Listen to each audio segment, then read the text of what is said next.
that bell, ladies and gentlemen. Why is Uncle Gary's screen black? What's going on? There he is. Knocked out. He got knocked out by the Wildcat. Well, ladies and gentlemen, welcome back to the Codex Station's Comic Character of the Week, where we take one character and do a deep dive in and give you all the info that you would want to know about this character. So much so that you're going to want to read more. As always, I am your host, Sal the Slab Guy. You can always catch me here on Codex, but when I'm not on Codex, find me on YouTube under Sal's Comic Corner and also Instagram as the Slab Guy 77. As usual, I'm joined with my usual partners in crime. Down below me is Dan the Man Kelly, Mr. DK, 1K for DK. Why don't you give us the information where we can find you? Oh, yeah, you check me out on Instagram at Dan Kelly Art. I'm going to be posting something tomorrow, too, for Spawnuary. So come check it out and wish me luck that one of my entries gets picked to put on a Spawn cover. He's killing it. Yes. Right. Yes. Ladies and gentlemen, check out his Instagram page because he has some posting stuff there, and it is amazing. So please check him out. Dan, why don't you introduce your partner next to you? Why don't you do that? Because you always do a fantastic job. Well, tonight we are talking about a boxing legend, but next to me is the comic wrestling legend. He wears the $100 pants. He wears the $1,000 rings. He wears the cashmere coat. We all saw the pimp gear that he had on.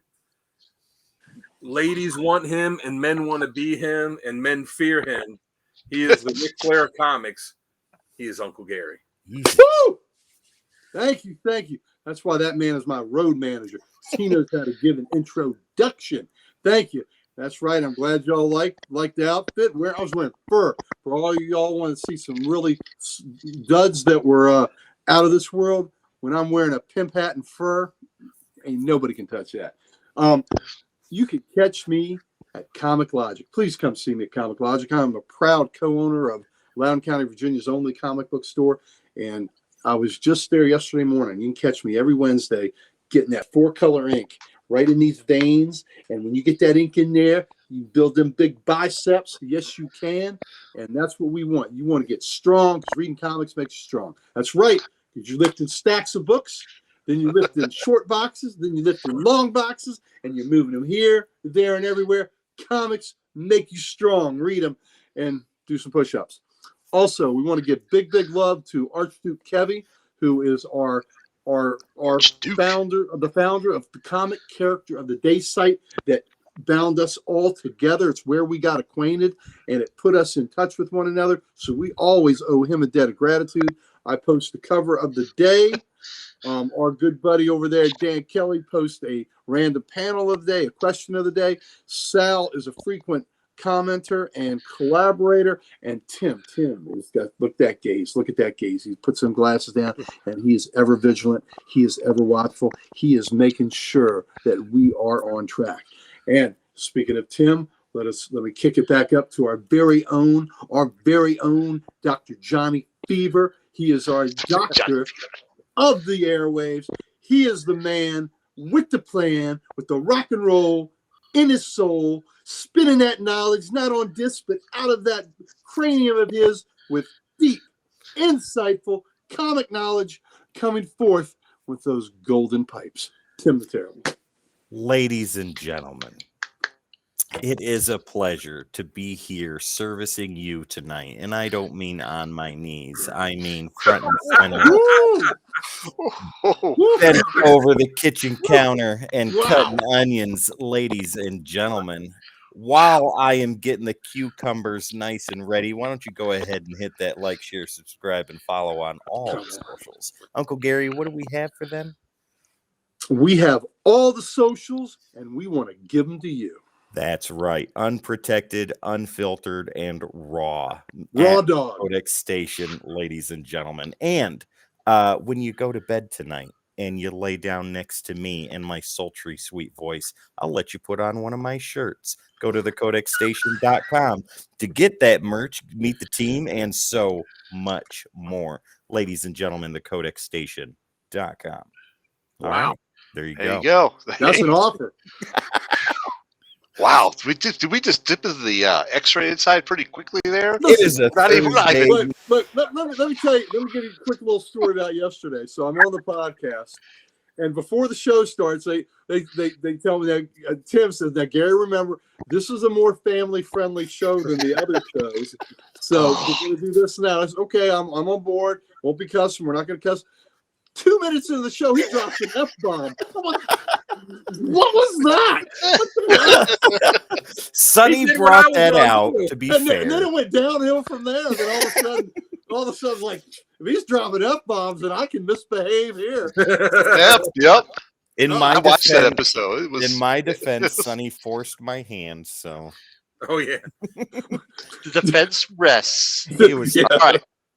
But talking speaking about good defense and good fighting skills. Oh, I nice see what you segue did there. Yeah, that was pretty good. That Dan, why was don't you give us slick. the information on this guy tonight? Well, tonight we were doing the great Ted Grant Golden Age hero Wildcat, which I gotta say, such a simple yet all-time fantastic costume. Plain black bodysuit, the cat mask, and and his wrists and fists wrapped up with the fighting bandages, just kick ass. Mm-hmm. Anyways, his first appearance was all the way back in January 1942 in Sensation Comics #1. Do you know what the other significant things about Sensation Comics #1 are? I do. I know Gary knows. I actually, hold on. first I read appearance of this, Wonder now I Woman? forgot it. Second appearance of Wonder Woman. Second appearance of Wonder Ooh. Woman, but no, there was something else. All-Star 8. All-Star 8 was the first appearance, and the story continued into Sensation 1. Yep, it is the second Wonder Woman, also her first cover appearance and her Yes. origin. But there's also the first appearance of another character in this. Terry Sloan, how about that? Is that a hint? No. Oh, Mr. Terrific. there we go. Okay. Oh, All right. I didn't realize he was out that early either. Yeah. Wow. So if you want to decide you want to buy Wildcat's first appearance, good luck. good luck. That's what I tell people about. If you're a fan of Zatanna's father, Yeah. Zatara the magician, and you want to get his first appearance, good luck. It's an action one. Yeah. Nope, not happening. So anyways, January 1942, Sensation Comics #1, created by Bill Finger and artist Erwin Hassan. Nice. So Wildcat's real name, Ted Grant. He was orphaned during the Great Depression, was unemployed. One night he saved heavyweight boxing champion Soccer Smith from being mugged. Smith decided to take him under his wing and train him, and he eventually became a world champion boxer himself. Now, his managers later ended up framing Grant for the murder of Smith. They put a poison syringe in Grant's glove when they were having a boxing match, and it was just supposed to knock Smith out. They got the dosage wrong, and it killed him. And Grant was blamed, and he was arrested. They were afraid that he would expose them, so they tried to have him killed, and he managed to survive and escape, but a police officer was killed during it, so he got blamed for that too. So he goes on the run. He becomes a fugitive. He meets this kid who is upset because somebody stole his Green Lantern comic. So I'd be upset about that. Yeah. So it inspired him to don the Wildcat costume and take the name Wildcat. He goes out, catches the guys that really killed Smith, turns them in. His name is cleared, but he decides to continue being the vigilante Wildcat, and went on to become a member of the JSA and train pretty much any significant fighter in the DC universe. He had a hand in training them. As far as his powers, his abilities, he is a world champion boxer, as well as being skilled in a bunch of other martial arts. He is peak physical condition. And much later on, decades after he first appeared, it was revealed that due to a magical spell, he has 9 lives that allow him to recover whenever he's killed, and it also keeps him young and and vigorous and in good shape. And then later on, it was revealed that not only does he have 9 lives, but these 9 lives are constantly replenishing themselves for every cycle. Now, this cycle is not really defined, but it's essentially revealed that the only way to really kill him is that you would have to kill him 9 times. You would have to in a short period kill him 9 times consecutively like that. Wow. So that his 9 lives would not be able to replenish. Yep. So kill him 10 times. Is Yeah, what you would you're have trying to kill him. You would have to kill him use up his 9 lives and killing him in rapid succession to use them all up. Wow. I think it was some kind of spell that somebody had put him on a spell that was going to turn him into a cat, and Yes. and Dr. Fate manipulated the spell. Yeah, and the backlash was it gave him the 9 lives. So because he talked about how Zatara, when he was telling the story, he talked about how he's like, that Zatara, he could really Zatara, it was Zatara. Yeah, he's like he could really drink too, because most of these mystics are kind of that's right. They can't handle their booze, but he could really knock them back. Yeah, that's right. It was Zatara. Yep. And what's interesting is they've never actually, to my knowledge, they've never actually shown the story of that. He's only talked about it and mentioned it, but they've never actually had that story. So I'd love to see them actually do that story one day. The way they retconned it too was like Ted never told anybody this either. Yeah, that he knew for years and never told anybody. Yeah, because he had a great line when people finally found out, and he was like, "How do you think He's like, "How do you think that I'm still like so vigorous after all these years?" He's like, "It's not just because I work out." Yeah. Very cool. Very cool indeed. All right. Before we go ahead and jump into, let's give a shout out to our sponsor. And Tim, if you kick off the ticker for me on that, that is W Energy Drink. Head on over to w.gg. Check them out. It's a good, clean form of energy drink. There's no bad aftertaste. There's no sugar drop, and there's no sugar in there. And it's just a good, clean energy drink. Go check them out at WGG. And if you use the code X, you will save 10% at checkout. So go over, check them out, use the code word, save 10%. All right. So let's go ahead and jump into our first segment, is how this character works best. And since this is Uncle Gary's character, you may have the floor first. Well, thank you. And just a little something to kick off part of what Dan talked about. I have a lot of these archive collections. And the All-Star Archives collects all the All-Star books. But this is a special one. This is a rare one called JSA All-Stars. And what this collects is the early adventures of Johnny Thunder, Mr. Terrific, Wildcat, Dr. Midnight, Adam, that weren't collected in. There were archive volumes that had like Flash and Hawkman and Wonder Woman, of course, Superman, Batman of the early Golden Age. But this was a catch-all because, like Dan said, these characters, the original books like Action and Sensation and all, there were like 8 different features in there. It was 64 pages, and each of the characters had like 8 pages. Like in Detective Comics, Batman had like an 8-page story. Then the next character would, like Slam Bradley would. Characters like that. So it was a big deal when Batman came out, when Superman came out. Those whole books were devoted to just that character. But in the other titles like Sensation, Wonder Woman was the lead character, but you had Mr. Terrific and you had Wildcat. So this is collecting a lot of those little 8-page adventures. So I'm happy to have it, and it's a pricey book anyway because it's a rarity. But this one, I bought online. It was even signed. So it's signed by Sheldon Moldoff. Oh, nice. Roy Thomas. And over there by the Uncle Gary sign is Erwin Hasen, the creator of Wildcat. Wow.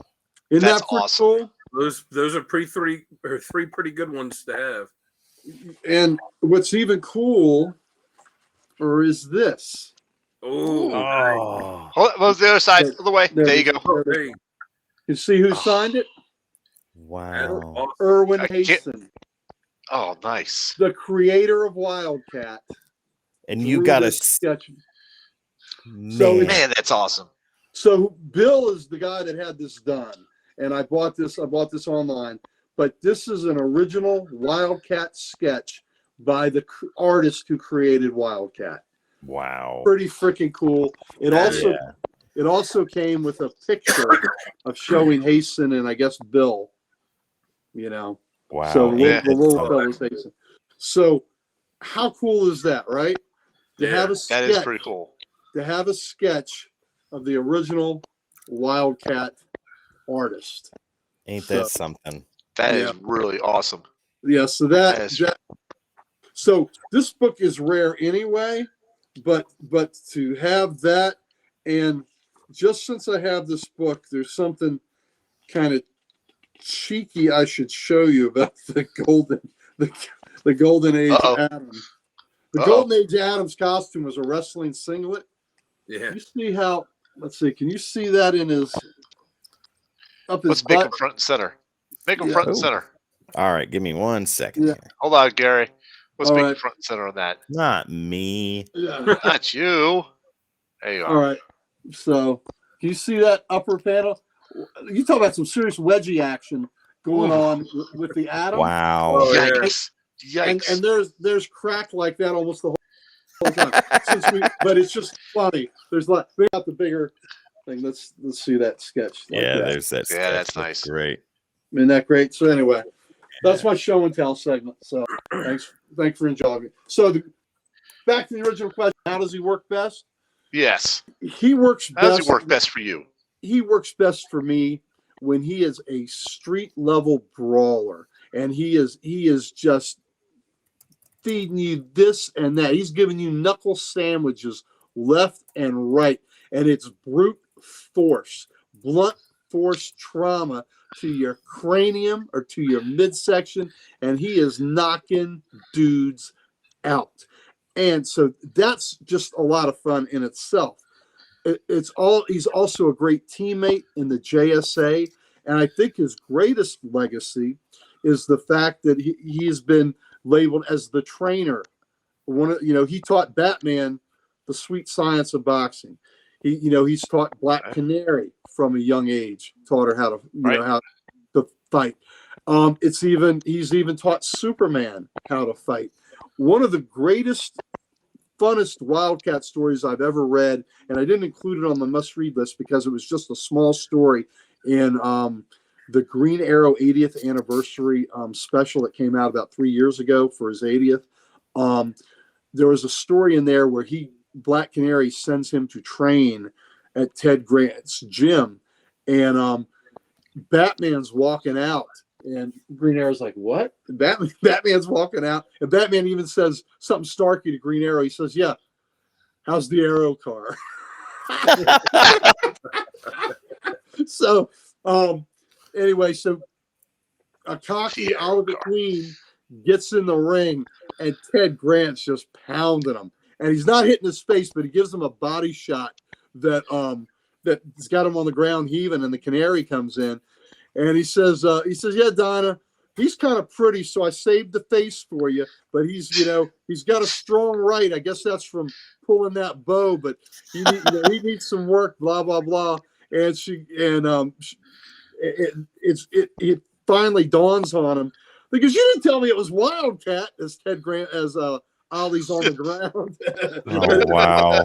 You didn't tell me it was Wildcat. So it's just a great fun story with Ollie getting his ass kicked and cocky as hell, and Batman just walking out of the gym. So how's the Arrow car? Yeah, how's the Arrow car? Just fine. How's the Arrow car? All right, So, Tim. Why don't you? Oh, I'm sorry, you're not done. Go ahead. No, that's it. But I just love the legacy of him being a trainer and just being a bridge between the great JSA heroes and the heroes of the Justice League Zero. Mm-hmm. All right, Tim. Why don't you go ahead and give us yours? So my knowledge on this character is very small. So like some of the audience tonight, I'm sitting right there with you guys. I'm learning right along with you, but I can go off of what I know, right? And that is to parrot a little bit what Uncle Gary said. He's the trainer of most of the major and minor DC characters. Like Bret Hart's dad taking him into the dungeon, right? And bending them over backwards and teaching them how to feel pain before they can give pain. Ted Grant Wildcat does the exact same thing to the likes of Batman and Superman, Black Canary, Green Arrow, so on and so forth. I think that is immensely where he works best as a father figure and as a trainer and as somebody that has a deep sense of compassion too, from the things that I have noticed in the comics that I've read with him. And those are things you don't see a whole lot anymore, but you do see him with a lot of the Golden Age characters. And I think that's pretty cool. Okay. All right. Before we go on next, let's give a little shout out here to Richard. He says, hi, gentlemen. Head on out now. I'll rewatch later tonight. Just want to say hi. Stay warm and safe, guys. Thank you, buddy. Thank you, Richard. Thank you too, my man. Appreciate you. Catch you on the rebound there. So, all right, Dan, why don't you go ahead and give us your reasons why you like them. All right, I was going to say real quick, too, Richard, whenever you watch it, drop a comment. Let us know what you think. Yeah, definitely. Please. Yeah, I'll agree with with what Gary said. I like when they show how he's trained. Yeah, like Batman, Black Canary, Superman, it's Green Arrow. Catwoman. Yep. The girl that Catwoman was taken care of for a while. I can't remember her name. Oh yeah, right. There was some great. There's a great issue where Catwoman takes her to be trained by Wildcat, and then then after that, then Wildcat and Catwoman are out like running around. Holly. Yeah, I think that might be it. Yeah, and how he trains all of them, and like all the heroes respect like what a tough guy is, what a fighter he is. I like when he's in situations where he's tough and the odds are against him, but he refuses to back down. And some of the villains underestimate him, like, oh, what are you gonna do? You can't do anything. And then he proceeds to pound the crap out. It's also shown too that he's a bit of a ladies' man. He had a relationship with Wonder Woman's mom, Hippolyta. He had a relationship. Woman too. There was this great issue of JSA, which I'll dive into later on. But at the end of it, he's kind of sitting there and he's like, I wonder what Selena's up to tonight. Wow. Yeah. Batman's not the only one that's had a relationship with Catwoman. I'm gonna give her a call. But he's got that, and even though he is a great teammate, he does have a lot of those those tendencies that some of the older guys have, where he might be a little chauvinistic and he might be a bit of a womanizer, but he's paternal. Yeah, he's got a paternal streak to him. Yeah, but his own son too. Is another one that he trained. But he's kind of like he's almost like Guy Gardner before Guy Gardner was around. He's not quite as much of a hothead and a dick as Guy Gardner is, but there's a lot of personality of one punch. Yeah, there's a lot of personality similarities between the two of them. Well, mostly like the way Guy Gardner has been portrayed the past 20 years or so. Who taught Batman how to give that one punch? That guy right there. That's a D. So what about you, Sal? I know you said that you've learned a lot about him. You're diving into it for this. Yep. So let me just start right off with Gary's point. When he's punching and beating the ever-loving crap out of people, there are some covers, and I know probably one of us has this cover, but he's all beat up. He's got his hands up. He's like still raring to fight. Is that it right there? Boom! Look at that. Right there. That's that. From what I've read, that is a character that I want to read more. and so I have to echo that. I like the fact that he was a boxer. I like the fact that he was training other heroes to fight and defend. What I read that he actually taught Batman how to take a punch rather than throw a punch. Is that correct? Well, that's part of it. Is that how I read it?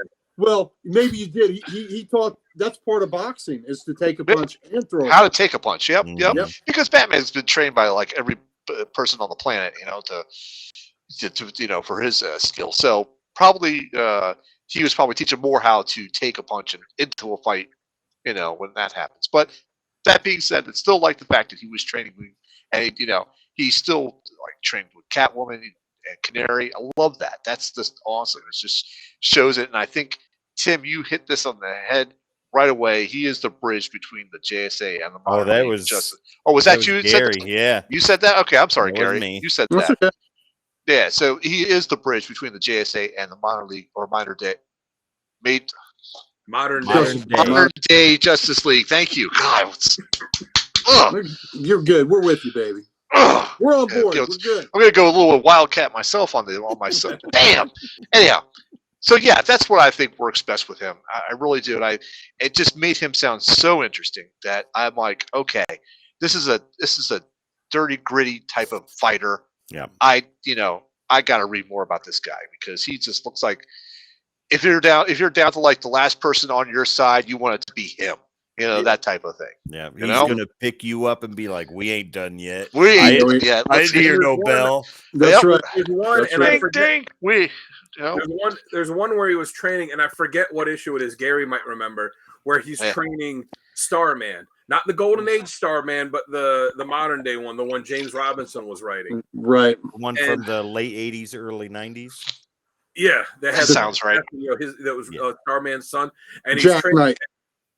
Yeah, and it's just it's in one of the anthology books from the Justice Society days, and it's just one of the 8 or 10 page stories in it where he's training him because Starman then wasn't really a physical fighter, and it's just him in the ring with Wildcat just training, and he gets keeps taking the punches and you get knocked down and getting back up, and it's just a great thing because it's one short story that focuses solely on Wildcat training someone else. Yeah, that's cool. All right, well, this is a good segue now to go on to our next segment, which is badass moments, not ass moments, badass moments.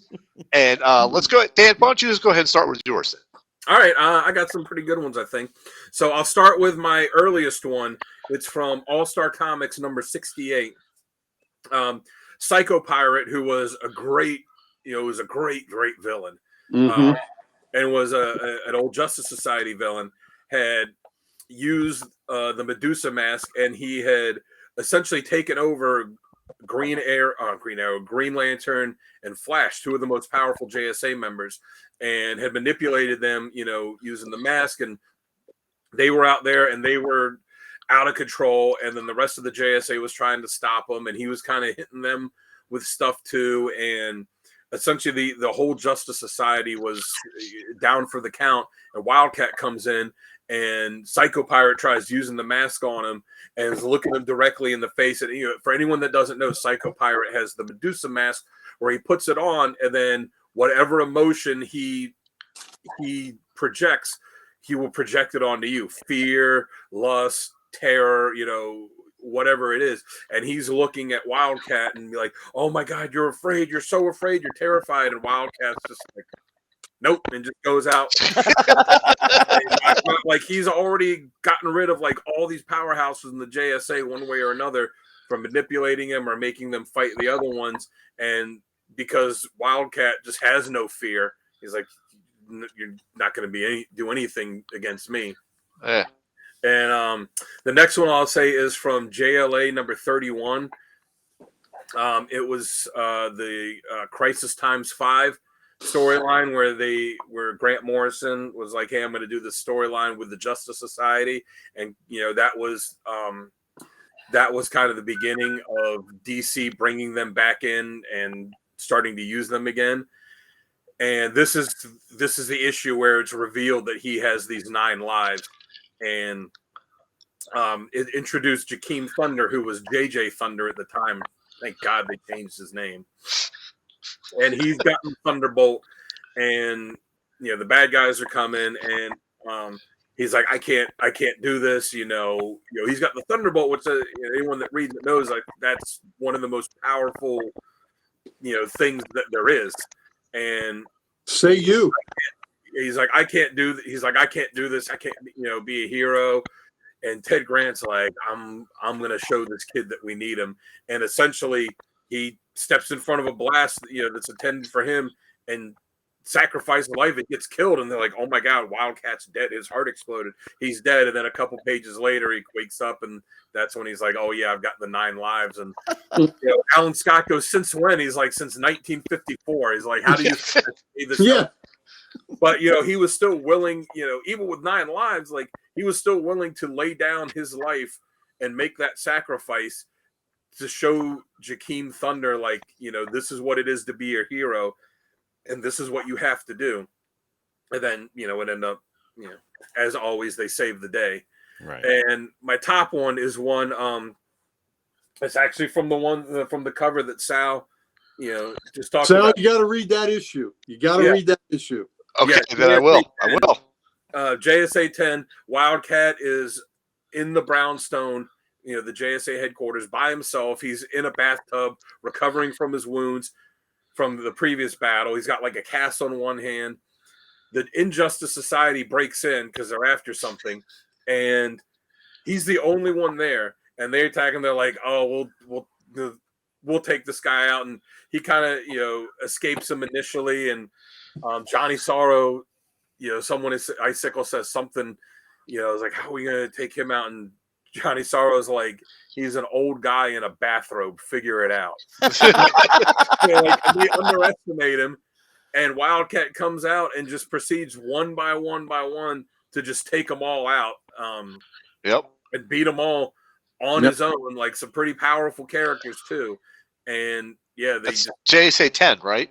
Yeah, JSA 10. That's the one with the beat up cover there. Yeah, that's also the one where at the end, I think that's the one where he's kind of like, I wonder what Selena's doing right now. It's like, like he's thinking like maybe I ought to just dip out and go check out what she's up to. Wow. Yep. Very cool. Very cool. All right, Gary, you're going to go next. But before we do, Gary, Caps 1, 5, and 2. TJ Nice. with the hat trick. Nice way to go. Important. All right, Gary, give us your. And you know what?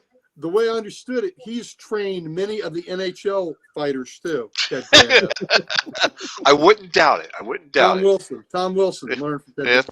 And also with his training too, it's pretty much acknowledged that all the JSAers, even the younger ones that came on for the second generation of characters in there, he's trained them too. Yeah. So he's with all of them. So I'm going to also go with I'm going to talk about JSA 10 that Dan just did, and that's exactly right. He's pretty battered from a previous battle. He's the only one in the JSA brownstone, and they catch him right out of the bath, right in a towel, and he ends up, and he gets away from them initially, and when he kicks their ass, he's also very crafty, and he's catching them one-on-one. So he's not beating them all, and he's catching them one-on-one and outfoxing them, outsmarting them, and then battering them, which was great, and talking shit to them too. So he's got a lot of shit he talks while he does this. And he was brutal with what he did to some of them too. With Briar Thorn and with Icicle, like it was. Oh yeah. Nice. Oh yeah. Oh it was great. And get back to him with the ladies when he was with Hippolyta. He's in bed with her and he calls her Polly. So you can bang Wonder Woman's mom and call her Polly. Wow. That's sidebar. That's badass too. Oh yeah. Yeah. That could be a badass moment on its own. Own. So JSA 10, it might even pop up in a must-read section somewhere. Oh, I think so. Yep. Sure it is. All right. In Batman Wildcat, there's been a Wildcat protege that gets killed in an underground fighting ring, and he wanted to be like Wildcat, and it was somebody that Ted was training, and he gets killed, and so Killer Croc takes him out. So Ted wants revenge on Killer Croc, and so here he's duking it out with Killer Croc, and Croc says, "I did that wannabe, and I'll do you too, cat." He goes, I know more about Crocs than you think, sunshine, Ted says. Even ate some down in Florida once. You'd think they'd be tough, but they're tender, especially the brisket. Tasted a lot like chicken. And beats his ass. Just beats Croc's ass. They're tender. Tasted a lot like chicken.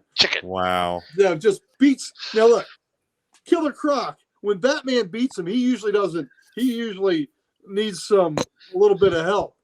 Ted beat him with his bare freaking hands. Beat that reptile down. Waylon Jones beat his ass. So I think that's pretty cool that he can take on a powered guy like that. The last one I want to do is there's a Birds of Prey arc. Oh yeah. That is really good, where he and Dinah, the canary, are undercover, and she's relating a story about Ted when her mother, the original Black Canary, took Dinah, who was a young girl, to see Uncle Ted. And this is Gail Simone. Great writing. Oh yeah. I just want you to hear this part. She goes, let me tell you a little about Ted Grant. He was a big man with a long reach even back then. So this is back when she first saw him in his fighting days. He was a big man with a long reach even back then. 77 inches of speed and punishment with an arsenal in either hand. He could turn the lights out by the third round. One sports writer called that reach the deadliest chunk of real estate in the ring.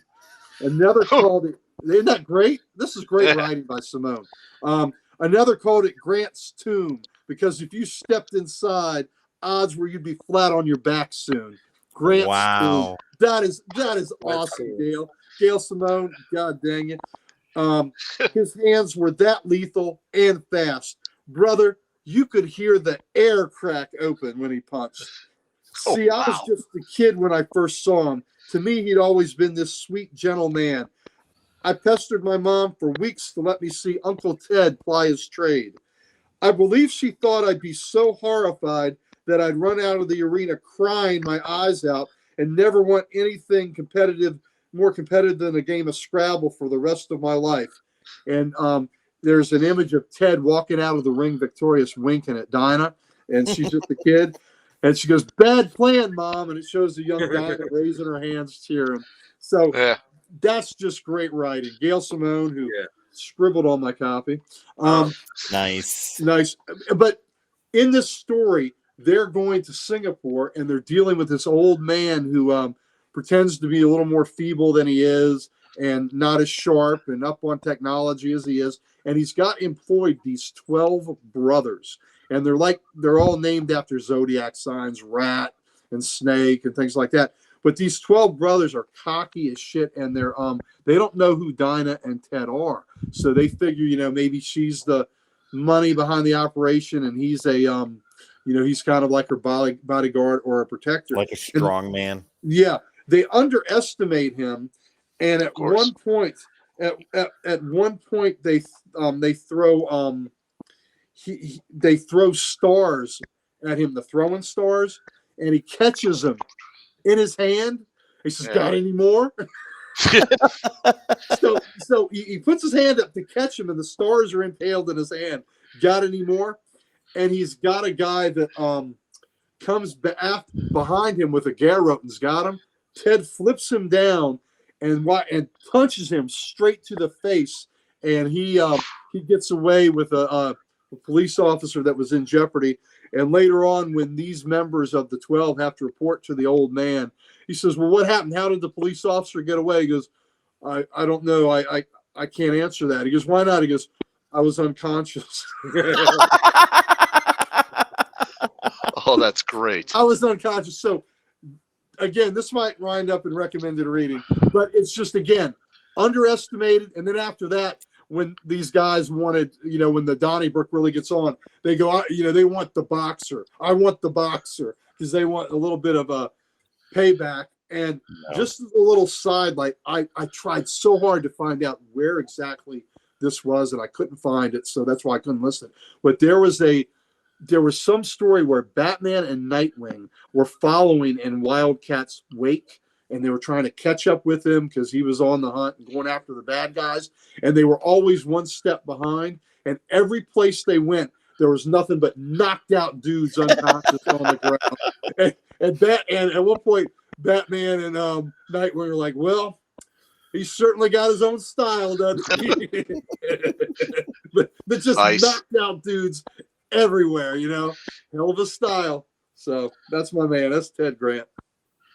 All right, that's awesome. All right, Tim, why don't you go ahead and tell us yours? So mine's going to be extremely short. My badass moments for Ted Grant are what you guys are telling me right now. They've got me so excited to want to read these stories. Yep. Sal, you know more than I do, and I know very little. But I'm really enjoying the way Dan and Gary that you guys are describing these stories. And that in itself is pretty badass because I'm hyped as shit to read about Ted Grant Wildcat. And after we're done here, when I recover from said illness that is masking its way in, that's what I'm going to be reading. I'm going to be reading JSA. So nice. I think I am too. Yeah. All right. So I actually have two different ones that I like to share. But I did have JSA 10 in my, taking on the Injustice Gang Society by himself. So pretty badass. I'm not gonna. You guys covered it completely, so I'm not even gonna bother with that one. Oh, So I was gonna say too, real quick. There was one line in it where he said some was kind of a thought bubble where he's thinking to himself about was it do you remember her name? Was it Tigress that was on the Injustice Society? Yeah, yes, Tigress. He's like, oh yeah, she's the daughter of Sportsmaster and I forget what the name of her mother was, and he's like, I kind of had a thing. With her too. Wow. But he alludes to like, oh, okay, like yeah. Once again, like he's here fighting the Injustice Society, and he's like, and he's thinking to himself like, I banged your mom. Yeah, that's funny. That's funny. Wow. So the other two I have, I think, come out of JSA Classified 8 and 9. And I believe this comes Huntress. out of 9. It was Huntress. I believe it was Huntress. Yeah. Huntress. Okay. All right. So I believe this was 9. He teams up with the Golden Age Flash, and at one point Flash has to kill him. Okay, and so Flash does, but because he kind of vibrates in his chest to stop his heart. But Ted Grant comes back and he's like, "Oh my God, that hurt like hell." He goes, "But I'm so glad you didn't punch me in the face because I need my Dougie Fairbanks looks." He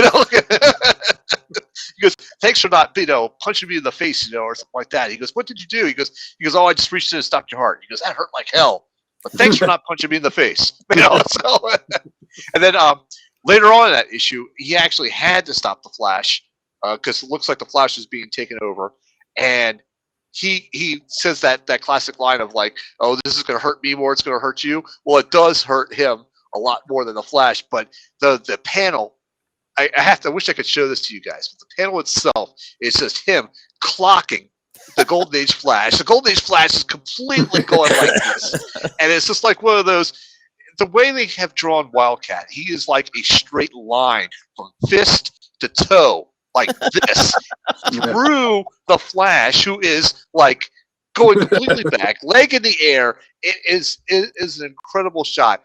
I wish I could. Maybe if I could actually. One punch. I don't know if I can. But he knocks out the Flash completely, and it was just that panel was just screamed badass to me. I think that was from JSA Classified. That's what it said. JSA Classified, either 8 or 9. I think it was number 9. I think it was number 9. Yeah, it was number. I'm pretty sure it was number 9. Well, Sal, if you share it with me afterwards, I can put it up in post. I could try. Okay, I could do that. Let me see if I can do that. Anyhow, so that's what I have for badass moments. So let's go ahead and on to our next segment, which is critiques and criticisms and what we don't like about the character. I'll start with this part because, quite frankly, I couldn't find anything. I couldn't find anything wrong with how they have written him, how they have shown him, how he fights back, how he manages situations. For the time that they drew him in, he was, pretty much spot on the type of person that he would be in that era. You know what I'm saying? So I don't have any criticisms for this guy, so I can't really say anything. So I'm going to come up with a big fat goose egg for this one. Dan, why don't you give us anything that you got? Really, my only criticism is not really the character; it's the lack of use of the character. You'll see a lot of what we listed as our best scenarios for the character, the badass moments, the recommended reading. It's almost all in the context of a team setting, or something like Gary talked about with Wildcat Batman, where it's like the two of them. Like there's not, there's very rarely anything that's just Wildcat. And outside of the Golden Age stuff, even then he didn't really have his own book. He had backup stories, in a book, and he's never had his own mini series or his own ongoing series. And it's like half of the JSA, the original ones, like there was Flash and Green Lantern and Sandman and some Starman. Like some of these guys were popular enough to have their own stuff. And then there's some of the other ones that that are still great characters, like Wildcat and Hourman and some of those guys that are like that don't have their own stuff. So I think my only criticism would be he's just not used enough. He's not put out. Yeah, that's fair. Like I was saying, that he tells the story about how he got these 9 lives, and it sounds like it'd be a really cool story. They've never told it. They've only had him mention it a couple times here and there, and there's been a couple other things, which I'll get somewhat to in the recommended reading from his past, that they haven't told the story. They've just had him say like, "Oh yeah, this happened." Like I think it would be great to see a Wildcat miniseries that would be, maybe it would be like him training someone new, like a new character, and then just kind of going over his whole past from his time starting as Wildcat, and you could see all these moments. Some stuff that we've seen in greater detail, but some of this other stuff that has only been mentioned, where we could see that some more. Yeah, very good. Very good. Tim, why don't you go ahead next, and then we'll let Gary wrap up this segment. So I have the same criticism that Dan does. I know for a fact that he is used less than needed. That is a problem because he is such a great character. I mean, from what I'm hearing now and the little bits of information that I know, I wish they would use him more. Though I don't think that they could do, like, just my personal opinion, I don't think they could do a Wildcat ongoing series, but definitely a 12 issue or something like that. I think that's very possible, where he is the sole central character. And there's so many different stories and things that they could do in that sense. I'd love to see that, but I think that that's a hope and a prayer. Because I mean, he is more of a team player. And I enjoy that, but I really wish that they would allow him to have the spotlight. Before the others continue, let's go ahead and show what Sal was talking about. Yeah. Sorry, you got this. Yeah. Oh, that's awesome. Yeah. Pow! I mean, look at the line from the fist to the leg to the foot. It's just that's what you call follow through. Power punch right there. That's like a punch that you feel in your teeth. That you hit it. Look at the helmet. Look at the helmet. Gone. The helmet's probably where the head was and one first contact. Yeah, you feel that punch in the teeth that you have left afterwards. Yes. Yeah. That's follow through right there. Wow. That's follow through. Let me tell you. All right, Gary, why don't you go ahead and give us your critiques now? Again, I'm with y'all. There's really not anything I don't like about this character. Perhaps when they reintroduced All-Star, when they continued the numbering in 77, I guess it was, with All-Star 58, and they introduced Power Girl. That was Power Girl's first appearance. They had her and Ted. Ted was maybe portrayed as a tad too chauvinistic. Yeah. And him and Power Girl, who was more of a progressive feminist, they would come at loggerheads. But the JSA wrote that much better, where they were still a little bit of friction between the two of them, but a great respect between the two of them. So he respected her greatly. You don't have to like each other, but the respect is there. The respect was there. But but when they like I said, in the late 70s, he was played a little too chauvinistic. Fair. That's fair point. Yes, but maybe the 9 lives things is a little silly, but I'm okay with it. I mean, it's kind of an interesting little wiggle in the fact that because, oh yeah, that happened. I haven't told anybody. That's kind of funny too. So really not much not to like. I know they did highlight him a lot in the JSA classifieds, that he had quite a few turns in that. So he did get some solo action in a great character. And I just love I love how he's connected to the older heroes and the younger heroes, that he is, like I said, he is that bridge. I love it. I think this is the first time that I am aware of where there has really been no negative criticism about a character. That's very telling, though. Yeah. I mean, because like Mephisto, we had a ton of that. I mean, with Beast, there was that, and other characters that we've done in the past, at least that I've been a part of. This is the first time that there's just next to no criticism other than they don't use him enough. Yeah. Well, that may be the reason why you don't have more criticism, because they have used him less. Right. Yeah, that's very true. Also true. All right, let's go ahead and jump into our next segment, which is top covers. Yeah. And Tim, why don't you go first and show us your top covers? Okay. And we'll go around the horn to me. All right. So, ladies and gentlemen, I don't know a whole lot about Ted Cord, right? Yep. Or Ted Grant. See, Jamie called him Ted Cord today while we were talking on the phone about this. He's like, Ted Cord Wildcat. No. Blue Giant Beetle Cat. Blue Giant Beetle Cat. Either way, JSA number 10, it has been talked about already in this show, and it's going to get talked about a lot more. When I was looking up best Wildcat stories, that was on the top of the list right there. Yep. So that's why it's in my top covers. That's a story I want to read. You guys have raved about it. I want to read it too. I agree. Come on. Wildcat over there, JSA classified number 27, round 2. That just looks perfect. It's him in the boxer setting, ready to go, ready to do it. Got that blood on his uniform and all that stuff. So that just looks cool to me. Sal, the one in the center is all for you, buddy. That is Super Team Family, Captain America, and Wildcat. That's awesome. I would buy that in a heartbeat. Right. So if you watched the previous episode, I think it was Mephisto. No, yeah, that's it was right. Mephisto. Yeah. It was Mephisto. Yeah. He did Super Team Family, and there's a website where this guy does these classic covers, kind of reimagined covers that never were, stories that could have been that aren't. And this one right here, Captain America and Wildcat. And let me see if I can read exactly what that says. He says that 70-year nap has made you rusty, kid, but I'm going to get you in fighting shape again. Yep. I love it. I think and anybody that follows on, stuff I've said on here before, and I've said it on the Comic Character of the Day page a lot.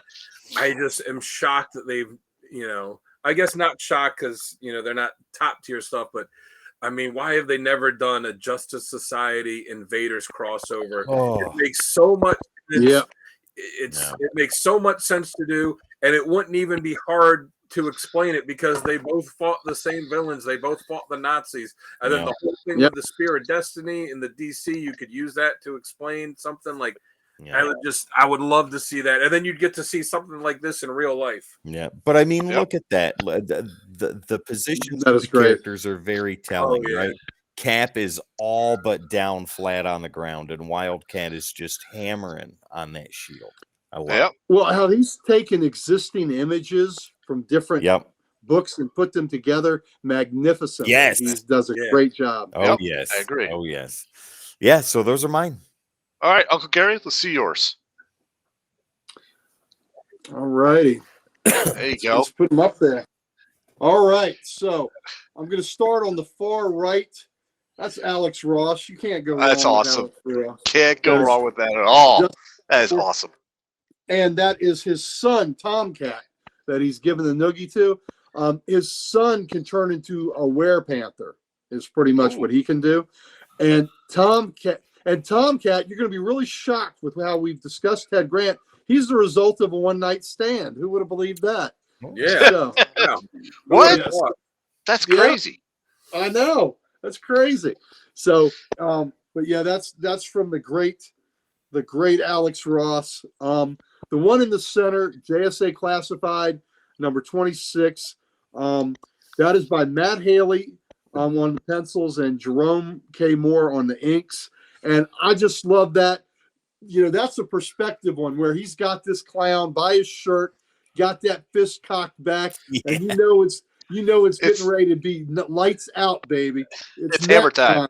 It is nap time for that dude. As soon as that right hand connects, that dude is out. That cover is also the title card for this week's episode.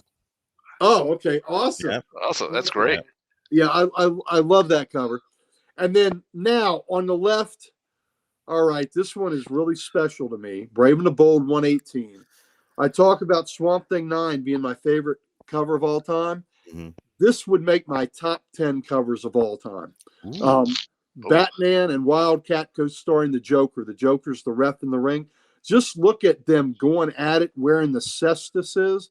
And the way Jim Aparo draws hands, you never wanted to get hit with those hands. Oh. He was just brilliant. And I just love the composition where it's slightly, where, it's like an uneven look at that panel and in the ring, and the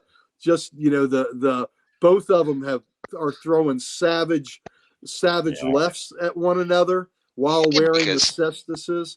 So that, I know we on Grumpy Old Nerds, I showed that great Jim Aparo Aquaman cover. I'm telling you guys, Aparo is so underrated by this modern generation. In his time, everybody knew him and loved him. Agreed. But he is just somebody that needs to be remembered how awesome he was. So I totally agree with that. The Nightfall saga that I'm in the middle of, Jim Aparo's doing the main Batman work. Oh, yeah. He draws these guys with these rock hard iron granite jaws, and just he just draws manly men. Is what he does. So that's awesome. That's awesome. Great covers, Gary. Great covers. All right, Dan. Let's see yours. All right, so I'll start over on the left.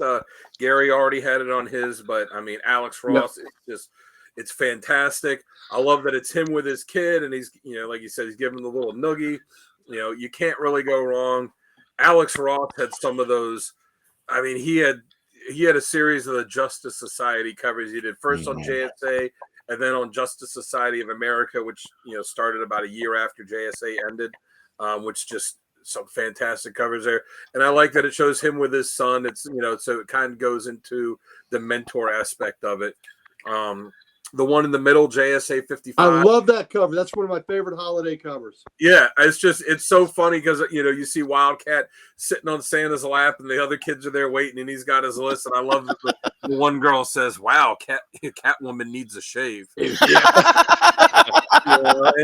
you see Grant there with the kind of little sly smile on his face, and Green Lantern's just giving him this stern, disapproving look. Wow. And while wearing a Santa hat.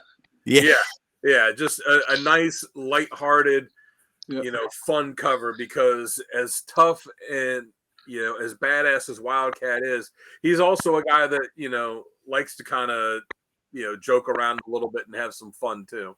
He would be the one teaching those kids at the gym, teaching them the box. Yep. Yeah. And then the final one I got, which was already shown to the JSA Classified number 27. For me, like my covers were these three and then the JSA 10, and it was really between 27, this 27 one, and JSA 10 on which one was going to go in. The one with where his face is all beaten up, but I picked this one because I think it really encapsulated the character. So it shows him bloodied and like he's been beaten some. He's got the bloody knuckles, but he's not going to back down. And it shows the full body. And then it shows him in the boxing ring too, because being the boxer is like such an important part of the character. So that's why I chose this one, because like the other one where it shows him bloody and beaten but not giving up, this incorporates the boxing thing into it too. Yeah. Oh, there we are. Fix Gary's there in a minute. All right, so those are great covers, Dan. All right, let's go ahead and go to mine. All right. Where are you, Sal? There you are. And big surprise, I did not choose the Alex Ross cover as much as I wanted to, but I went with these three, and I'll start with the one on the left there. JSA classified number 35. And he's surrounded. It looks like he may be in a jail cell or something like that. It looks like that's the effect, but he's got one guy in his left hand, which he's holding back. He's got the threatening fist in the front. He's pummeling guys. There's guys that are knocked out all at his feet. So this just screams badass on its own. Those other guys are outnumbered. Yeah. Yeah, those guys. Yep. Yeah. He's not locked in there with them. They're locked in there with him. That's right. Excuse me. So the next one I got is JSA 14, Detroit Shuffle. Yeah. I love that look. He's beaten up. His knuckles are bloody, but he's still like ready to pound somebody that It's like Gary says, give him that time. Send him to that bed, that time. Yep. And my last cover I've got is JSA classified again with number 37, Taking Out the Trash. So this just screams hilarious to me. He's dragging the guy behind him on the bike as he's going. I don't know. That's just badass on its own. Look at the bike. Look how the bike is shaped. The bike is like a cat as well. And it's a catocycle. It's his. Oh my god! It's cat-cycle. It is catocycle. I could just bet a lot of money that when he stops with the bike, he's tossing this guy into something like a wall or trash cans or a car or something else.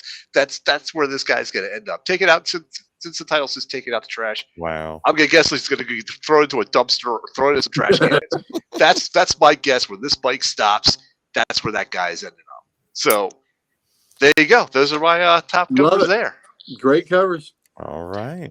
All right. So really quick, we're gonna do a quick sponsor break. And Tim, why don't you go ahead and give a shout out to this next sponsor that we got here. Yeah, absolutely. So, ladies and gentlemen, if you love the covers that you have seen so far this episode, I got the best place for you to go to check them out. What I want you to do is head over to our sponsor for tonight's episode, Nirvana Comics. Go to nirvanacomicsknoxville.com so that way you can have access to all these awesome covers that we saw, which have great stories inside. And on top of that, they gave me something cool to give away to you guys too, and I'm going to show that to you right now. Ooh, I get to get a giveaway. I get the giveaway. No? Exactly. I'm going to tell you how to do it. Gary's going to even show you what to do. Right. So, ladies and gentlemen, you're here, you're watching. Awesome. What you need to do, first step, subscribe to Codex. Go ahead. I'll wait. Do it now. Done. Okay, see, it was that simple. All you got to do next is head over to Facebook. Go and find Nirvana Comics Knoxville on Facebook. Type that in. It's right there. You can't miss it. This is the logo that you need to look for. Super easy, super simple. Ladies and gentlemen, make sure you're following them. Take a screenshot of that right here on your smartphone, if you don't mind, and share that on any post on the Codex Station's Facebook page. Make sure you caption it with "I'm in," and you're good to go. You're entered in to win this awesome comic book right here. Duke #1 store exclusive, ladies and gentlemen. And if you are in the Knoxville area, right there's the address. Why don't you go ahead and head over there? Talk to Grant, Jasmine, and the rest of the Nirvana Comics team. You're looking for books, and they've got a comic for everybody, ladies and gentlemen. Awesome. Isn't that going to be your LCS now? It is my exclusive LCS. So if you're in the area, you go there on a Saturday, you might see me. All right. Really quick, let's go ahead and give a shout out here to Richard again. He's still watching. I thought he had said out, but hey, Richard. This is the first time he's heard about this guy. Why was he featured more stories? He sounds awesome. He is. We totally agree. He is. He's fantastic, Richard. You got to check him out, man. We got recommended reading, and you can see where to check him out. Yeah. Cat-tastic. He's cat-tastic. He is cat-tastic. And Uncle Gary, that was a great segue because the next section up here is essential readings, and I'm going to let you kick it off then, Uncle Gary. Show us your essential readings. All right. For our essential readings, the aforementioned JSA 10. That background looks familiar. Sorry. Yeah. Oh, that's your great cover. That JSA 10 cover, when we showed that, where it's his face all battered. The other cool thing on that is he is battered as hell, but he's got a grin on his face. You know, on that JSA 10 cover, he has got a grin. He's like, bring it on. And that's the issue that we've talked about, where he gets caught by the Injustice Society all alone in the JSA Brownstone, beaten up from a previous battle where he was recuperating, and he pretty much kicks their entire roster of the Injustice Society's ass. So it is an amazing issue by the guy that has no powers. So pretty cool. Birds of Prey 80, and that was by the JSA 10 was written by Jeff Johns and David Goyer, and Steven Sadowski and Michael Baird did the art in that book. Birds of Prey number 81 to 84. This was the story where he and Dinah are under cover in Singapore, and they encountered the 12, the 12 brothers and the older man running the drug cartel organization, and it's a cat and mouse game with him and Dinah pretending to be something other than what they are, and the other people a little suspicious, but the greed will tell them that they want to make the money that they're being offered, because Dinah and Ted are trying to act like they want to take the entire heroin distribution network that they're doing and be the sole recipient of the drugs. So it's a whole lot of intrigue with it, and it's a great series. There's some themes with the Huntress that spin out of some previous issues of Birds of Prey, but that's okay. You'll get it. But it's a great arc. It's a 4-issue arc, and Gail Simone is just fantastic. And, I got to meet her in person, and there was a panel that we did at the All-Star Con when we had her there. And I got to, I told her, you get a lot of credit for the way you write women. You don't get enough credit for the way you write men. And case in point, the Secret Six, where she made you care about Thomas Blake, Catman. That's a character that's a throwaway character. She made you really care about him. And then the way she wrote Bane, I think, is the most sympathetic portrait that Bane has ever been, or way that he's ever been portrayed. It was just a fantastic work. But Gail Simone is fabulous. And that excerpt I read you about, Grant's tomb and things like that, just that reaches the deadliest amount of real estate in the ring, and she gets fighting. I mean, she really got into the mindset of a fighter and how a sports writer might cover boxing, the sweet science. So Gail Simone wrote that. Joe Bennett and Jack Jadson did the art in that Birds of Prey arc, and that has been collected in trade. So you can get the single issues or you can get it in trade. And then the last one is Batman Wildcat. Now, it's the Batman Wildcat trade paperback. It is a 3-issue miniseries, but if you get the Batman Wildcat trade paperback, you also get the 3-issue Catwoman Wildcat miniseries, and you get 5 Brave and the Bold team-ups with Batman and Wildcat. So Bob Haney was the Brave and the Bold writer, and he liked Wildcat a lot, and so did Jim Aparo. So 3 of those stories are Bob Haney with Jim Aparo art in it. And one of them is the story that goes along with that great cover I showed you, Brave and the Bold 118. So the Batman Wildcat trade paperback's the way to go. Again, you get the Batman Wildcat 3-issue mini, you get the Catwoman Wildcat 3-issue mini, and you get 5 Brave and the Bold stories with Batman and Wildcat in it. That is a bargain, my friends. Nice. That's awesome. Please, that is the book to get. All right. Great stories. Dan, why don't you go ahead and go next? All right, I'll start at the bottom. I had the Batman Wildcat 2, which, it's already been talked about before, and Gary covered it pretty well. And not much more to be said about that other than, it's great. pick it up, and it does lead into the Catwoman one. It's great. Pick it up. Well, I didn't realize that there was. I just put that on there. I didn't realize the trade paperback had that and the Catwoman one and those old ones. So you should definitely pick up the trade paperback to get all of it. I have JSA number 52 and 53. So those issues feature Wildcat heavily. It's after they had introduced the new Crimson Avenger previously, and they bring her back in these issues, and she's actually trying to kill Wildcat because it is revealed that back in the day he had framed someone for murder that they didn't commit, and she's trying to get vengeance for his spirit, and it's got a lot of good interaction between Wildcat and Power Girl, and you're thinking like, oh my god, how could Wildcat do this? And then he reveals, yeah, I did it, but the guy wasn't innocent, and this is the story, and this is why I did it. And then Crimson Avenger lets him go because she's like, oh yeah, okay, I see. It's I don't want to give it all away, but it's a great story, and it's one that focuses on him. And another thing where like I had said before, where it's another thing where he kind of tells something that happened in his past, but it's not a story that we get to see. So again, would love to see them do like a Wildcat miniseries where we actually get to see these things happen, that he's talked about.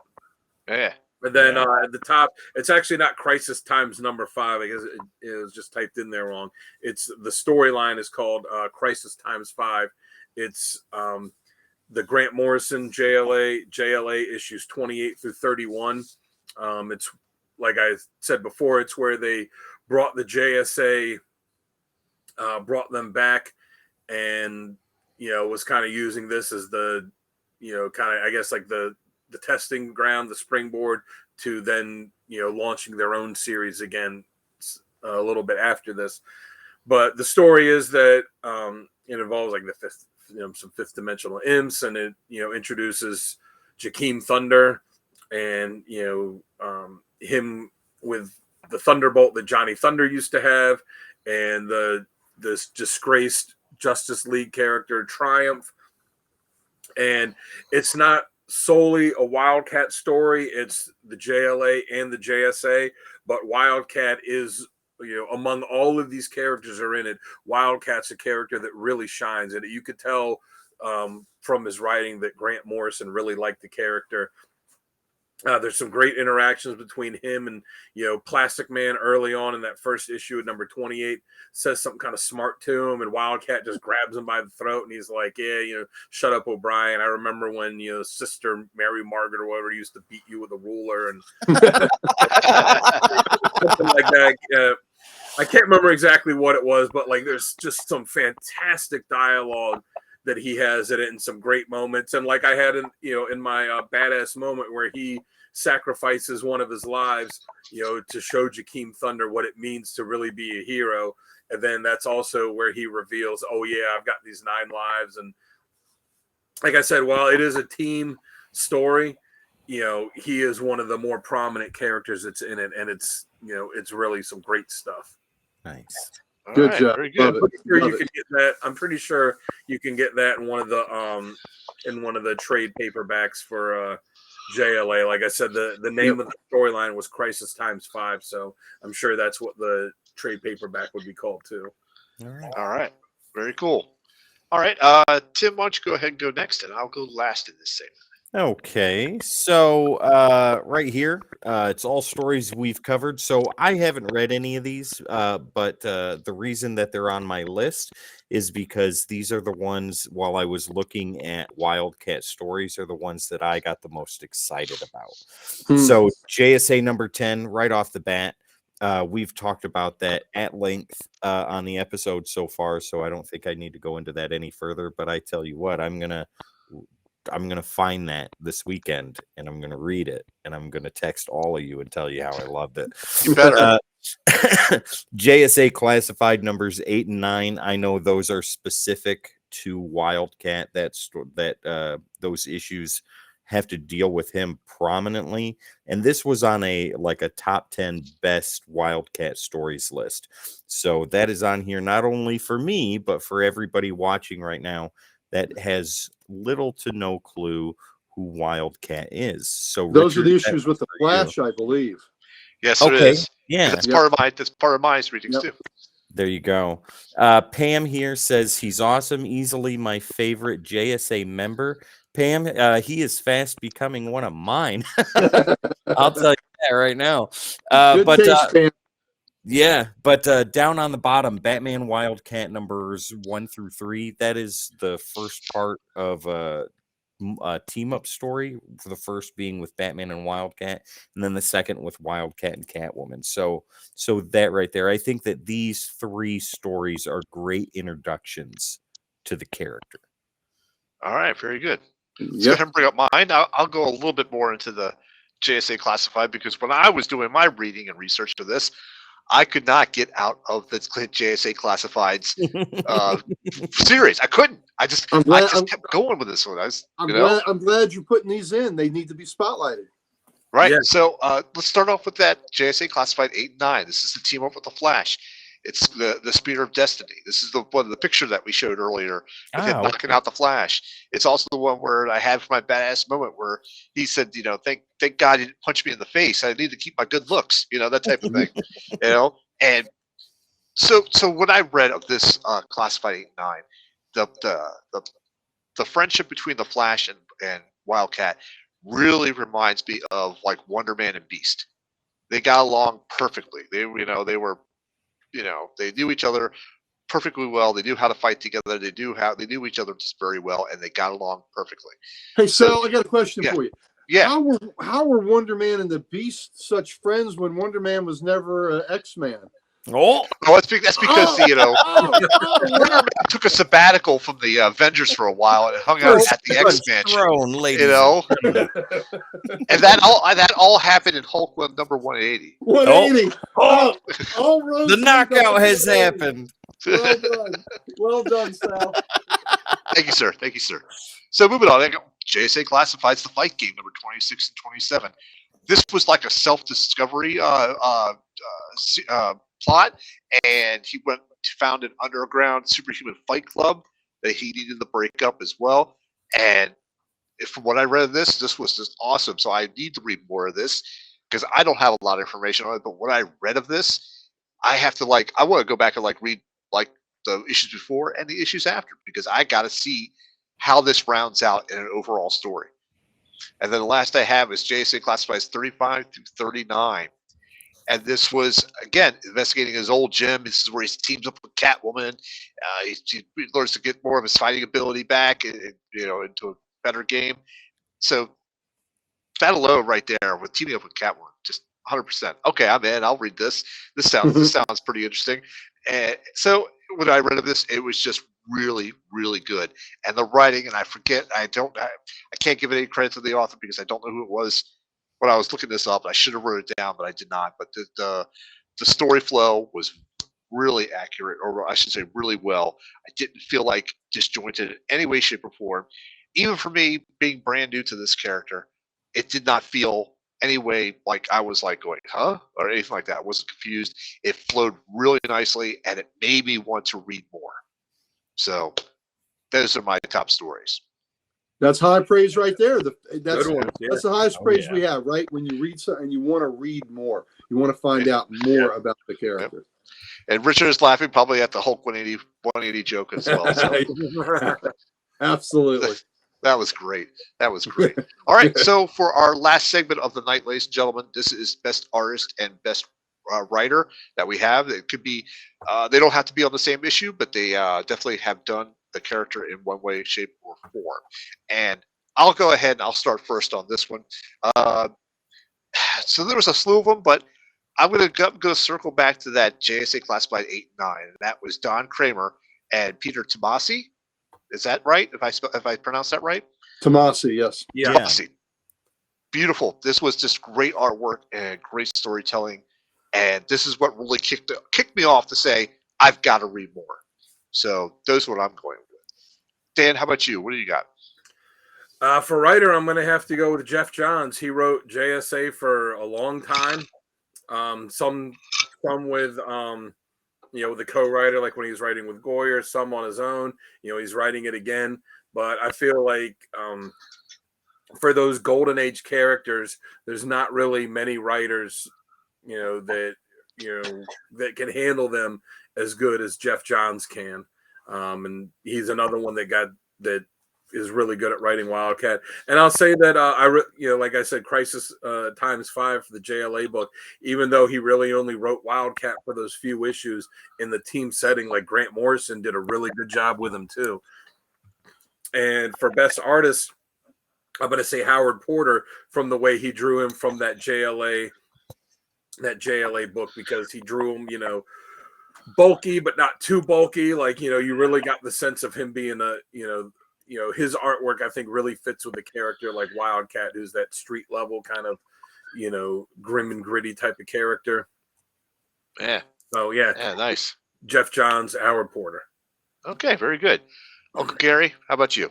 All right. Before I mention my guys, when I was talking about the Batman Wildcat trade here, I didn't mention the author. Chuck Dixon and Bo Smith were the authors. Oh yeah, that's right. Okay, yep. I want to give them some love. They were the authors of the Batman Wildcat and the Catwoman Wildcat, so they were there. I always want to give love to Jim Aparo. So those Brave and the Bold stories that he did were really good. I loved how he did Ted Grant, especially not just Wildcat, but how he portrayed Ted Grant. And Bob Haney, loved the character a lot. I give him a lot of love. But I'm gonna agree with Dan. Jeff Johns and his love of the Golden Age characters in the JSA. When he wrote that book, you can tell the love he had for those characters because he treated them so well. And you could tell that Wildcat had a special place in his heart. And I'm going to go with one of the artists that was on the JSA with him for a while, and that's Dale Eaglesham. I really I liked his how he drew Wildcat and the rest of the JSA, but I really, really liked his art. And that was a tough call because there were some of that art is just fantastic, but I finally settled on Eaglesham. Eaglesham is fantastic. I'm a big fan of his, anything that he draws. Yeah. Very good. Awesome. All right, Tim, what do you got? So I'm going to go against the grain, and I'm going to choose who I think I would like to see do a Wildcat story. Okay. So let's go rebel. with... I know.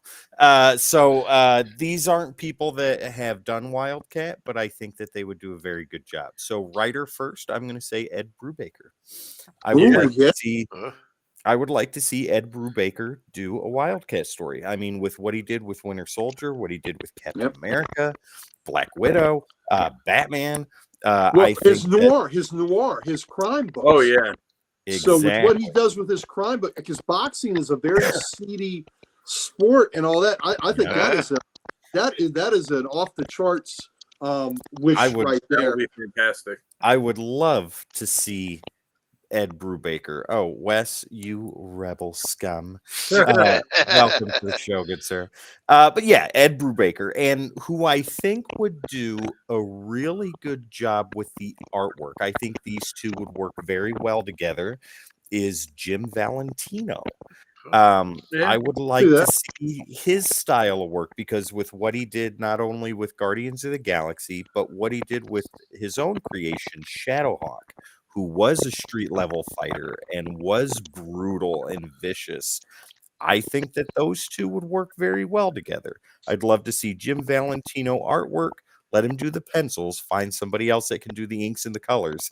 But Jim Valentino pencils with Ed Brubaker story. I'd like to see, as I say, throwing in for who you'd like to see do it. I think Doug Mank would be fantastic. Oh yeah. I agree. Art on him, because like Wildcat is the perfect kind of character for the style that he draws. Like really gritty fighters that are really muscular. And then you look at Doug Mank in real life, and like he looks like he could be Wildcat. Yeah. Nice. So yeah, there you go. Very good. Very good. All right, gentlemen, this has been a great episode. I think we can go ahead and wrap this up, but I want to mention one more thing. the fighter tape on his hands. Do you think Daredevil pulled inspiration from that? Because Daredevil always had that fighter tape as well, and some of it always hanging off his hands as well. Do you think he pulled that from there? Well, I think the tape around his hands was something that was more modern comics. That wasn't there in his Yeah. Really? You think so? Okay. Yeah, I don't remember it. Just, I don't remember it from the Golden Age, and I don't remember it from the Brave and the Bold's Wildcat had gloves. So that is more of a modern construct. So it's possible.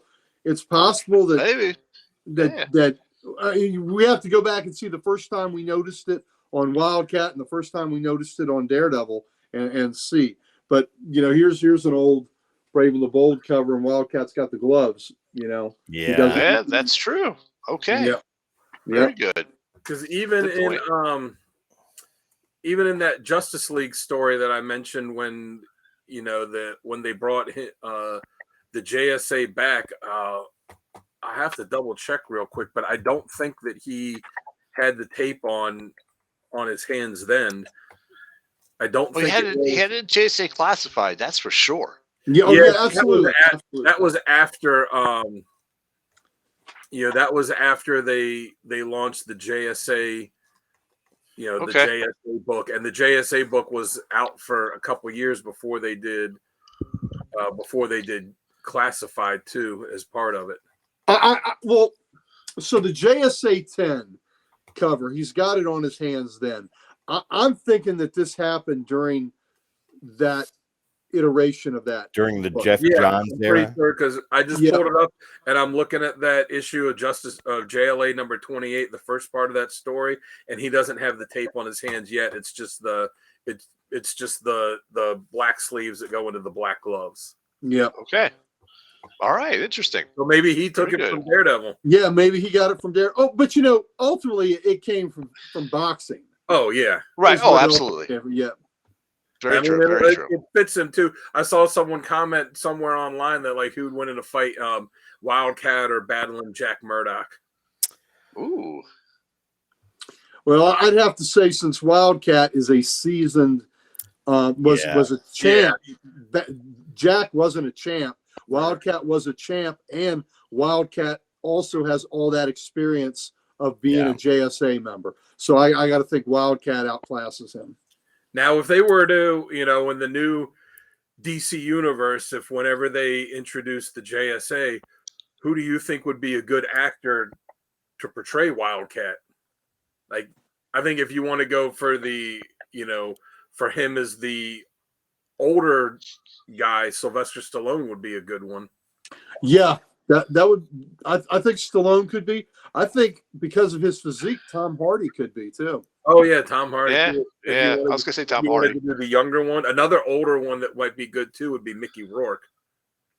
He would be good. Who was a boxer. He was looking for a while to be a boxer. Yeah. And he did beef up for the wrestler, so he could be a heavyweight. I mean, that's for the Expendables too. So Yeah. So I think Mickey Rourke is a great choice. And Mickey Rourke. If y'all haven't seen The Wrestler, oh my God, what a heartbreaking movie that was. Oh, that's fantastic. Yeah. Oh, what a performance. Movie. What a performance. Oh my God. Great movie though. Yeah. All right, then. Let's go ahead and wrap up this one and put it to bed. Put it to cut. Get the print, baby. Right. Thank you, guys, gentlemen. Great stories, great covers, great stuff all around. Once again, I am Sal, the Slab Guy, your host. When I'm not on Codex, you can always find me on Sal's Comic Corner or Instagram as the Slab Guy 77. Dan, where can they find you at? Check me out on Instagram at Dan Kelly Art, and I don't know. Do it. Go follow me. 1K for DK. 1K for DK. 1,000 followers by the end of the year. So I think I'm at 818 now. So, nice. Keep on Very going, good. buddy. Richard says another great episode. Have a good night, guys. Thanks for watching. Thank you, Richard. Thank you for tuning in. Yep. Thank you, buddy. Hopefully we're giving you some good stuff to go read on this guy. Yeah. Yeah, hopefully. And then next to Dan is none other than the Ric Flair of comics, Uncle Gary. Woo! Hey guys, I want to. You can catch me at Comic Logic on Wednesdays. Loudoun County, Virginia's only comic book store. Catch me there. Would love to see you. We also do a Facebook Live show the first three Thursdays of every month. We do a preview show, and then we do our Grumpy Old Nerd show the second, third Thursday. These fellas here, Dan and Sal, were kind enough to be contributors on that today, so please come tune in and see us. Also want to give much love to Archduke Kevy, his comic character of the day site that we are all contributors to, so please check that site out. He's the reason that so many of us are acquainted and on this channel, is because he brought us together with that site. So thank you for that, sir. And I also want to thank you fellas tonight, because I know Dan was very familiar with Wildcat, but for you guys to Tim and Sal, for you to dive into this character who you didn't know much about, and I got to tell you, I'm really thrilled that you guys want to read more and see more Wildcat. That makes me feel great that y'all, that this is like, wow, this is somebody I want to check more out. So hopefully more of y'all folks watching out there feel the same way too, because Ted Grant is a fantastic character created in the golden age of comics. So, but thank you fellas for being so supportive of it. Oh yeah. All right. You guys did Mephisto last week. I mean, it's only fair. Uncle Gary, why don't you go ahead and introduce our last guest here? Our last person here. Where we go. Okay. Yep. Listen. God, that's right over here. We all bring our singular talents to this wonderful station. But the talent that this man right up here has, he's got this talent. He's got this golden larynx, and out of this golden larynx emits these beautiful tones that when he speaks, you would follow him for days just to finish your journey, because you know that he has led you there. Again, he is our Dr. Johnny Fever. He is our man with the rock and roll attitude. He is our hard charge and hard rocking bass player. And when he speaks, even when he doesn't have this instrument that he's strumming in his hand, he has this instrument in here, this larynx, and what emits from it is these golden tones. He is like Mel Torme. It is the velvet fog of his voice. The one, the only, Tim the Terrible. Ladies and gentlemen, I'm going to take us out just like the announcers at a boxing ring. So get ready for this. This is on the fly, on the spot. Ladies and gentlemen, weighing in at a combined weight of 220,000 pounds, the Codex Station. I want to thank you very much for coming here and joining us tonight at ringside, ladies and gentlemen, for the 1-2 punch that is Ted Grant, Wildcat. Be sure to tune in next week as we join all of us together with more awesomeness on more characters right here at the Codex Station. Let's go ahead and hit that bell. Ding, ding. Love it. I hope you guys have an untampered 9.8 day. It's a slobber knocker, ladies and gentlemen. There's gaping holes everywhere. Wow. There it is. All right, bye.